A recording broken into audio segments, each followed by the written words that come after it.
Well, we're at the Quarry Lake in deepest, darkest Essex.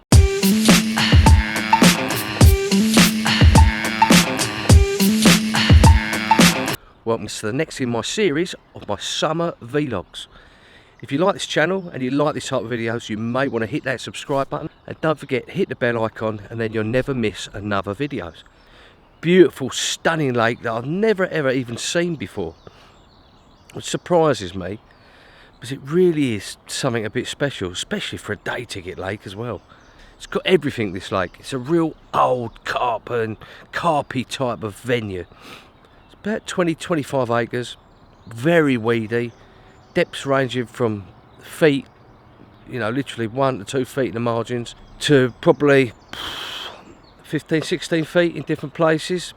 You know, it really is a special water. It's got everything: bars, plateaus, weed beds, and loads of old English carp.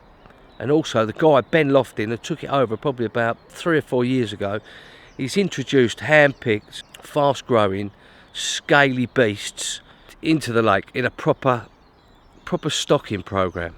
You know, I'm here with the, look, there he is, he's in there. You probably can't see him. He's doing what he normally does, nothing, lying in bed, the old fluffy one, the old carp dog, Barney the carp dog. But it's just nice to be somewhere different, and it really is a stunning lake. You know, it's overgrown, but you know, the swims have been sorted out, some have been left to be overgrown. Oh, excuse my sniffing, I've got bloody hay fever. Now, it's set to be about 30 degrees today. And as I say, it's just 5 o'clock, 5:15. I've managed to find a couple of spots this morning, got down just on first light and banged out just a bare lead. Because if you're using a marker float, you're just going to get snagged up on the amount of weed, and you're going to lose your marker float, snap your line, and it's just, you know, it's no good leaving it out there. You know, so how are we going to approach it? I'm talking to Ben and the bailiffs and some of the other guys who have fished there over the years. They like a bit of bait. Cover that a bit later, my spob mix, and I'm actually testing a new fish meal bait, so I'm really interested in how that's going to go. First little batch, so that's good. I'm looking forward to using that, a proper dedicated fish meal bait, especially for the summer. You know, lots of oils and liver and, you know, greenland mussel and, you know, all the good stuff in there. So I'm going to show you how I approach the lake, because I've never seen it before, never been here before, which surprises me, as I've fished quite a bit in Essex, you know, living in Essex for most of my life. I have to excuse me sniffing, this bloody hay fever's terrible at the moment, even though I'm taking tablets. I suppose you're all suffering as well. But the lake really is something else. It's a real stunning place to come.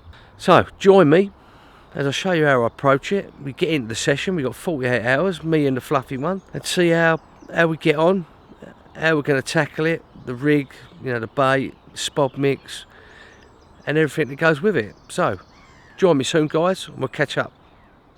Well, welcome back, guys. About 1 o'clock, got myself all sorted. I've just brought in those couple of rods that I pinged out there earlier o'clock on the lightly looking areas, and now I want to do it properly. I want to get my spots set up for the night. So I've had a cast about, I've had about 50 casts just to get it right, because it's mega weedy out there, but the spots are there. You know, personally, I think it's easier fishing weedy waters than it is waters without any weed at all. Reason being is the fish make the spots for you. You know, other anglers may come in the swim and they're fishing to these spots and putting bait on it, and the fish get used to fishing there. So personally, I think it's easier. If you can find them spots have either had bait on or where they've naturally fed, you're in much more of a chance of catching and getting a bite. If there's no weed in there, it's luck of the draw, really. You know, you've got to really work harder to catch them fish. Because any lead in that, my experience is they don't like it banged on top of them, don't like bait put on top of them. They tend to disappear up the other end of the lake. And if it's busy, they're moving about all the time and they can't settle. So weedy lakes for me are a little bit easier.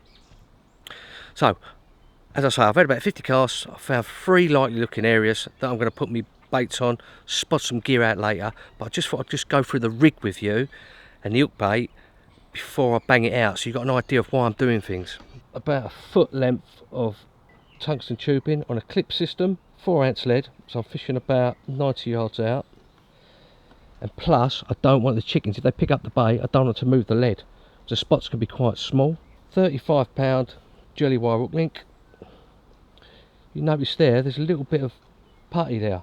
That's so it just aids in anti-tangle properties for me. Multi-rig or Johnny Mac rig, and there's a meshed 15mm pop up there. That's a corkboard pop up. I've used the paste and I've meshed it up. So if the chickens do pick up my bait, then I've got it covered, haven't I? It's not gonna come off. Yeah, nice rig. What rig I use in weedy waters. I'm gonna bang them out there, then we'll have a good look at the spod mix that I'm using to fish over the top of it, fish in them areas. So I'm gonna get all 3 rods out, then I'll come back to you and explain that in a little bit more detail. Let's have a closer look at the mix that I use. I use it more or less everywhere. It sort of forms the base. I add bits, I take bits away, but this is generally what I use in the summer. So, always, the base of all my spod mixes is going to be hemp. I put a little link up here, but I do my own chili hemp, so it's a lot more cost effective. It takes 24 hours to do. It's really easy. It's a real easy way. So have a look at the link up there if you want to know how to make the old hemp. So 4 or 5 of those in there. And this is hemp with groats as well. 4 or 5 big spoons. And I say, what I've done is normally I just do like chili hemp and I add sort of the groats in, but I've done them together. So you've got like chili groats, chili hemp. And it forms the base of all my spod mixes. Winter and summer and spring. Right, next, put some whole boilies in. Now, these are a new fishy bait that I'm sort of helped develop with SSP baits. It's got all the good things in it, you know, like liver and green-lipped mussel and garlic and all the good ingredients, you know, that you'd expect in an half-decent bait. So this is a sort of first test batch, so it's a good test for this place anyway, to see how we're going to go, but I'm really excited about this. So we put a couple of handfuls of those, whole sort of 16mm baits. You can put frozen or shelf life. A couple of those in there. Give it another good mix around. And also I did some chop baits, same mix. I've done some chop, put a bit of dust in there, different size baits. Put a good helping of those in there as well. Give that another good mix up, look. There we go, look. Another good mix up. Mix it all up. The reason I chop some baits up, because if you imagine that fish coming across round baits all the time, and they could see it as danger. So I'm sort of mixing it up a little bit, a few chop baits, bit of dust, bit of crumb, just banging it all out there. Let the fish decide, they can't home in on one thing. They've got lots of different things they can pick up and suck at different angles and all that. And you do tend to get more bites. Jolly Green Giant or Tesco's Own or whatever it is, but there's not a carp alive that won't eat this stuff. And I stick it in there for a couple of reasons. One, it's just such a good bait. 2, it just gives a little fleck of colour. The only thing it does attract is the old diving ducks and the old black chickens, which is a bit of a nightmare. I'll give that a good old mix up as well. And that sort of forms the base of my spod mix. Now I've got some pellet as well.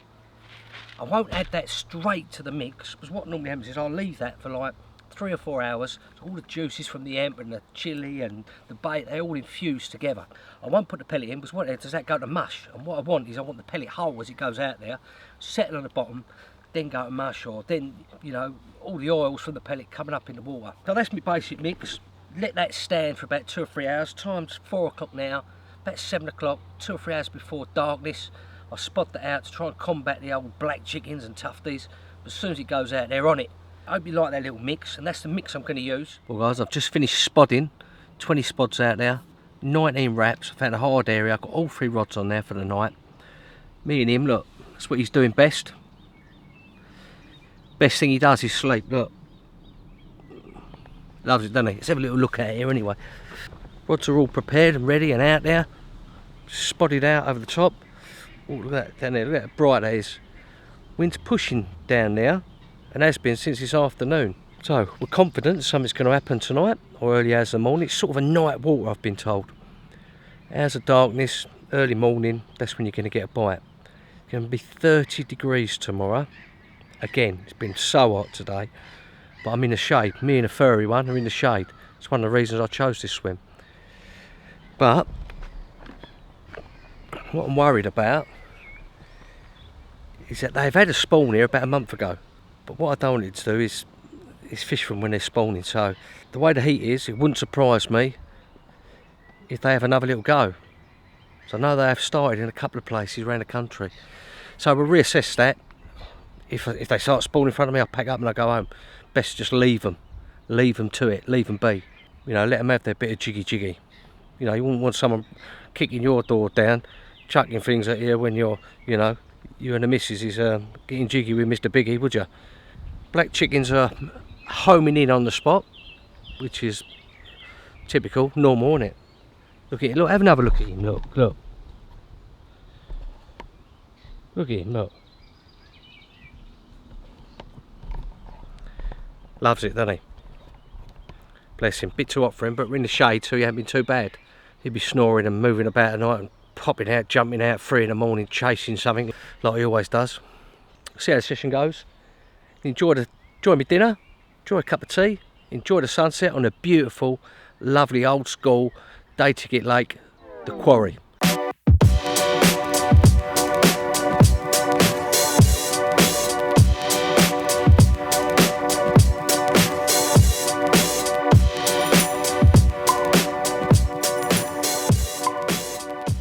Well, it's 5:15 in the morning and we've only gone and bagged one, haven't we? Just when all hope was dying. Proper result, my first quarry carp. And an old warrior at that. How's about that then? As they'd say. Little drop back and then picked up a little bit. Me and the carp dog jumped out like mad. Look, he's up there doing what he does. He's awake as well. Let's get him weighed up. Let's do a few photographs. See you in a minute. An old grey warrior. Look at this. Look, an old battle scarred old grey warrior. An old quarry warrior. Beautiful. Oh, it's made my trip having this old warrior of a fish. Just look at that. This is what the quarry's got to offer. Well, I'm going to get her back anyway. There you go. Speak to you in a minute. This old warrior of a mirror. Let's get her back, eh?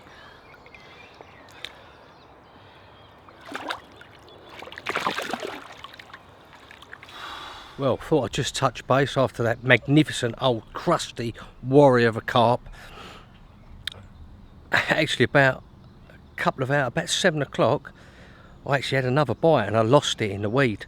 It took out my other rod and I had a right nightmare with it. I was playing it for ages, tangled up with the other rod and everything, but it wasn't to be. So I brought the rods in and I've just rested the swim, done a bit of work on my iPad. I've just been looking out there and a bit of fizzing going on. There's a few fish cruising about. So I've got the rods back out there, I've marked them up, 19 wraps from here. And I'm fishing from the corner of the island to the swim over there. I've actually widened out my 3 rods rather than have them so tight together. I think that's the reason why I lost that one. It's too close to the other rod. I've widened them out so there's a bit of space between them, but I thought I'd just show you. So I've just got on the old long lens and see a little bit of fizzing, so you should see a bit of fish activity out there, a couple cruising about. It looks like it's all sort of happening. There's a few fish around, they're feeding out there. It wouldn't surprise me to get a take. Look, there's another one coming through the swim there. Look, there's one just coming through, just out here. It's just coming through the swim, about 20 yards out. It just shows you they're about. Now, I didn't really see a lot yesterday, but wind's still blowing down there, but it's going to blow up this way tonight. So I've just put my hook bait out, and I'm not going to spot till about 8 o'clock because of the bloody black chickens. But the funny thing is, there's no black chickens out there at the moment. There's none out there.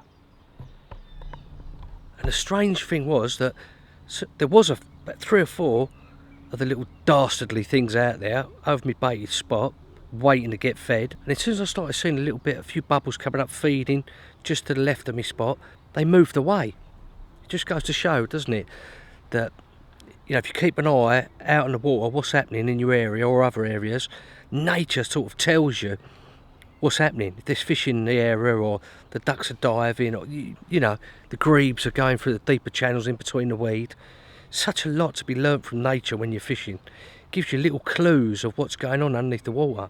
Let's go have a look out there. Look, beautiful looking lake.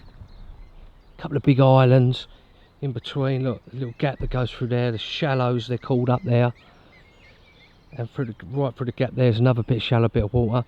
To me right down there, that's called Deep Bay, I think. And that's called Weedy Bay over there. So where I've sort of positioned myself is in between sort of Deep Bay, Weedy Bay, and you know, if they're coming backwards and forwards, there's snags down in that right there as well. If they're about out there, then it's an interception point. You know, that's why I've baited heavy. Anything comes across, boom, it's down. So I've had 2 bites, landed one more night to go. Look, there's another one down there, look. Don't you see it? Just balled up. They're about, aren't they? I mean, it could be, it might disappear tonight once I start spotting. But I think you can get away with it more. In these weedier waters, you can get away with that disturbance.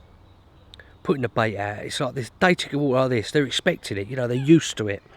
And it is in some respects like a dinner bell, telling them that, you know, someone's putting some feed out for them to eat. I was going to say, this is a point in the video where I want to get some feedback, get you involved with the videos I'm doing. So what I want you to do is to comment below what you like about these videos that I do, anything you'd like to see more of. I know you want to see more of him. Anything you'd like to see less of, you know, like, do you want to see it a little bit more polished? Do you want more time lapses? Do you want more rig stuff? Or do you not want that stuff? Or do you like it the way it is? So I'm trying to grow with you guys. I want to give you value so you enjoying it, because that's what it's all about. It's about the community. It's about helping each other. And I notice on my comments on all my videos, someone asks a question and one of you guys will answer it. Brilliant, isn't it? You know, that's what it's all about, the community. Not trying to sell your stuff and all that. It's about helping each other in our fishing. And that's what it should be like. For too long, it's just been the hard sell by companies. Put out a video and it's got loads of products everywhere. It's not the one, is it? It's not what I want to watch anyway. I don't know about you, but it's not what I want to watch. I want to see real fishing. And hopefully that's what I'm giving you with these videos. So that's where we're at, guys. If you haven't subscribed, you may want to think about subscribing. Hit that little subscribe button down there, and don't forget to hit the bell icon, then you'll never miss any of these videos. It doesn't look like I'm going to get to me 5,000 subscribers for my birthday, but you never know. You never know, we might do. I mean, by the time you're watching this, it probably will be. Probably will be my birthday, because I'm a couple of weeks behind at the moment. So that's where we're at. Going to give it, what's time now, 4 o'clock. Going to get that kettle on. Nice cup of tea. Give him a little rub down, bless him. He's hot. Fill up his water bottle even more. Give him a bit more food. So all he does is eat and sleep and chase things. 2 o'clock this morning. What's that? What's going on? Loads of barking and noise and running around, and must have seen one of the old rats, I reckon, and he was on it. He was on it, mate. It was trees going down and bushes being pushed to one side. It's like bloody someone running through the bloody undergrowth. But it was him. He comes all back, all happy, as if like he's done his job. And fair play, he does catch a few of them. Don't see many rats around my swim when I'm fishing, especially when he's about. Bless him. Gonna get the kettle on, sit back, enjoyed my last evening on the Quarry Lake, do a bit of spotting, get some dinner on, and I'm gonna catch you later. As the sun's going down, beautiful evening. Mozzies are out in force. I've got the old mosquito calls going, because I got a little bit bitten last night until I got the old mozzie calls out, and then they all disappeared. Look at that out there, look. What a beautiful sight. And they wonder why we go fishing, eh? I'd much rather be doing this, looking at sunrises, looking at all the birds flying by and the bats coming out later, and the swans and the ducks, even though I hate the black chickens. It's part of nature, isn't it? It's just beautiful to see, as long as they're not picking up your hook bait. But I couldn't think of anything better than sitting by a lake, at one with nature, you know, hunting our quarry. It's better than being down the pub getting rotten, isn't it? Or playing the Xbox. I mean, they've all got their place, but You know, this is my drug of choice, fishing. Like I suppose a lot of you watching this is. Well, here's a little bit of information for you. You know that fish I had, that old Warrior, that crusty old mirror, that was, it was mega spawned out, but I sent a photo to the owner. He said that's normally £44, that's shoulders. I said, really, is it? You know, that fish is synonymous with this lake. You know, what a beautiful fish. And, you know, I said to one of my mates, I said, oh, you know, that's the one I've caught, what a lovely fish. And he said, oh, it's dropped all that weight, are you not a bit disappointed? God, like, am I? It's just nice to catch, it's nice to get a fish like that, isn't it? You know, sought after one. And it's good to see that it's had a proper good clear out and it's healthy, powered away. You know, it's good to see that. It doesn't bother me about the weight. It really doesn't. It's just nice to have that fish. That would have been the ones I would have wanted to have catch if I was fishing on here a long time. But just looking at some of the photographs, what a fish. You know, old history fish that is. And, you know, it didn't matter how big it was. It's what a beautiful evening. Really is nice. And I've got the brightness turned up on this. So let's turn it down a little bit. Look at that, look. Look, there you can see, look. You can just about see me, which is probably a good thing. But look at that sky, look. Look at those colours. Beautiful, isn't it? Well, he made an appearance earlier on, the fluffy one. You can't even see him at the moment. He got up, had a run around for 3 seconds, had something to eat, had something to drink, got back in, snoring like a good one. No doubt we will have the 2 o'clock rampage, where he's running around like a bloody mad thing, with something scooted across the front of the swim, a rat, or a duck, or a bat, or something. So he'd be on the rampage, no doubt. So joys to come in the middle of the night. So we're going to our last night. It's brightening up, but you can't see me, can you? We're going to our last night. Rods are on the dance floor. 3 Johnny Mac multi-rigs on. So that's where we're at. Going to last night. Happy as a sandboy. Even though I've lost one, I've had one. And in this heat, 30 degrees today. You know, I've had a result. No matter how big it is. Or what fish it is. I've had one. That's all that matters. You know, it's a bonus to catch one. You know, if you're thinking about a day ticket walk in Essex and you haven't been to the quarry, go to the website and check it out. It's a beautiful lake. There's about 250 fish in here. About 40 old originals, about 30 30s, about 200 doubles and 20s, you know, and 340 or 440s at the right time of year. All stunners, you know, absolute stunners. Some of them scaly ones, linears, nice commons, dark because the water's so gin clear. It's definitely worth a look, guys. If you want to have a little session, having a couple of nights, chance of getting a bite. So we'll see you in the morning. Well, that wind's changed around, blowing down here like I thought it would. And we've just had a bite. Look at that. Look at him in there. Look at him.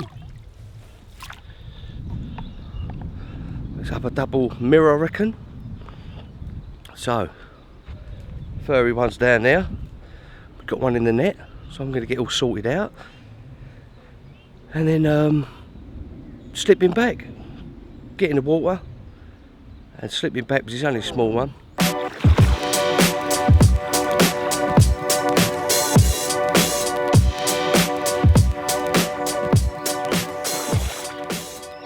Well, that was nice. Nice double up, a double mirror, scaly one. Old Warrior. There's most of them are in here. Beautiful fish. So, I want to tell you something as well. Last night I had another bite about 2 in the morning. Lovely £25 mirror. Done some video and all that. Slipped her back. Well happy with myself. Went to sleep. Woke up this morning, thought I'd check the video. And it's dark as dark can be. So here's a little lesson for you. Always check your settings when you're so tired. Double check. Because I'm sure I checked them. And I'm sure they were fine. I was looking for the thing. Maybe it's the camera that's gone wrong, but I reckon it's me that went wrong. So, here we go. So I've got about another hour or so left. You see him, look, he's raring to go. He wants to go home. Everything's more or less packed up. Just got one rod left on the dance floor because I've had 2 bites. Carnage everywhere as usual, look. carnage. Always carnage in my swim. If you know me, if you're fishing anywhere near me, you come along and it's like a bomb site. So what have you and me learnt from this session? Well, number one, I would say, is don't be afraid to cast around as many times as you want. I mean, I cast probably 50 times, 50, 60 times to find the exact spot I was happy with. Don't be afraid to cast around to get your spot right. It's got to be right, hasn't it? You know, dividend has paid me off. I've had 4 bites, 3 captures, 1 loss, and shoulders, even though it was spawned out, which doesn't matter. And I've never fished the place before because I was confident in the spots I had. Number 2, I would say, listen to what the owner or the bailiffs tell you. I've never fished here before. I have no idea what it was like or anything. So I spoke to Ben. One of the bailiffs come and see me as well as I was setting up, and he said, like a lot of bait, give it to them because they like it. Always has been, always, well, not always will be, but that's the way they like it at the moment. So I put like 20 spots out, 30 spots out both nights, 40 spots out I think last night, and I've reaped the rewards. Whereas normally I probably would have gone in a little bit light and sort of felt my way in the first night and all that and everything else, but I went in full hog, boshed them out there, chopped baits and everything else. So, you know, number 2, I would say definitely either listen to a local tackle shop who knows the lake, or anglers you know who fish the lake, or, you know, the owners or the bailiffs. Take notice, you know, take it on board. And that's what I did.